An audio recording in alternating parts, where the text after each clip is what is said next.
সকলকে স্বাগত আমাদের শাশুড়ি বৌমার রান্নার ঘরে। তো আজকে আমরা একটা রেসিপি নিয়ে এসেছি, গরম গরম রুটি আর ডিমের তরকারি।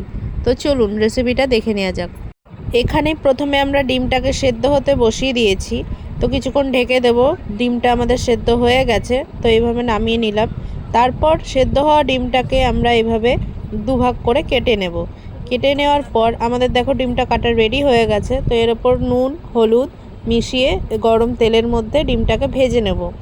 ভেজে নেওয়ার পর দেখতে হবে যাতে কুসুমটা বেরিয়ে না যায়। তো এখানে আমার ডিমটা ভাজা হয়ে গেছে, আমি তুলে নিচ্ছি। তারপর কেটে রাখা আলুগুলোকে গরম তেলের মধ্যে দিয়ে এইভাবে ভেজে নিলাম।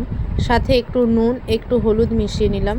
তারপর দেখো আমার আলুগুলো ভাজা ভাজা হয়ে গেছে, এভাবে তুলে নিলাম। তুলে নেওয়ার পর এখানে মশলায় দিলাম আদা রসুন বাটা, একটু জিরে বাটা, একটু হলুদ গুঁড়ো, একটু লঙ্কার গুঁড়ো আর সামান্য পরিমাণে চিনি।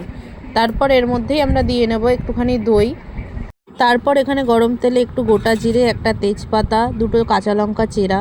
তারপর দিয়ে দিলাম কেটে রাখা পেঁয়াজগুলো।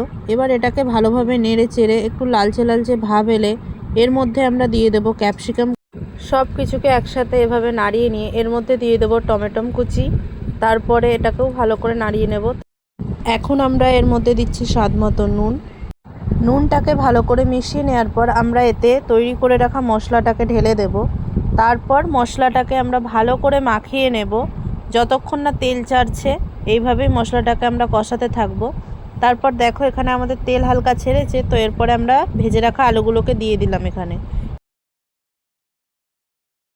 10 মিনিট মতো আলুগুলোকে এইভাবে নাড়িয়ে চাড়িয়ে আমরা অল্প পরিমাণে জল দিয়ে দেব যাতে আলুগুলো আমাদের সেদ্ধ হয়ে যায়।